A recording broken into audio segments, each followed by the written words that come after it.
Okay, so I am going to do a debate recap on this, but I'm going to do it on live. Okay, so I'm going live on YouTube and Twitch and all the other streaming platforms at 2:30. And we're going to talk about the debate. We're going to go through the debate. It honestly wasn't that interesting. Like, I thought it was going to be more interesting than it was. There was definitely a few outrageous parts having to do with the way the moderators singled out Zohran Mamdani and demanding that he answer whether or not he would go to the Israeli regime or whether or not he thought the Israeli regime had a right to exist, as if that has anything to do with being mayor of New York City. It was super racist and super Islamophobic. So if you want to do the debate recap with me, you can do it live with me at 2:30. Unfortunately, I will be wearing a mask the entire time because, as I told you guys yesterday, the dentist screwed me over and did not give me my temporary. Anyway, why do I have this up? AOC finally endorsed Zohran Mamdani today, but she didn't even put it on her Twitter. The thing that's difficult, I feel like, about talking about AOC or discussing or criticizing AOC is that there does seem to be people are really annoying no matter what they're doing.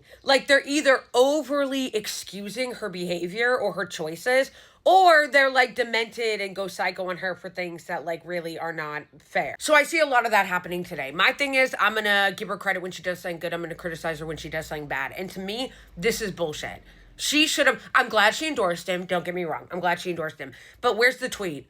She didn't even put out a tweet. She did an interview with the New York Times saying she was going to rank him first. Why aren't you highlighting it on your Twitter where you have over 10 million followers? Why aren't you campaigning with him?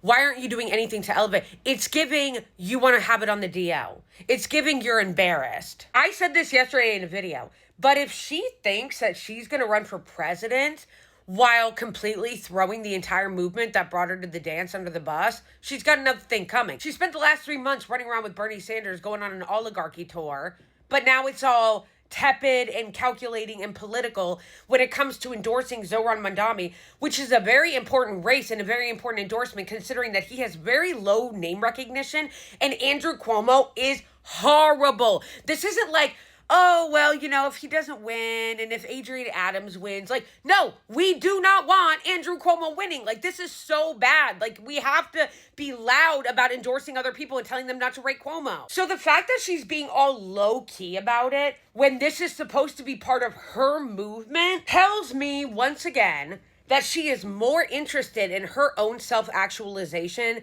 power, fame, and career than she actually is helping the movement she claims to care so much about as she tours with Bernie Sanders around the country. Like I said, I'm glad she endorsed him, but, you know, stop acting like you're embarrassed by it. At least put out a fucking tweet, bro.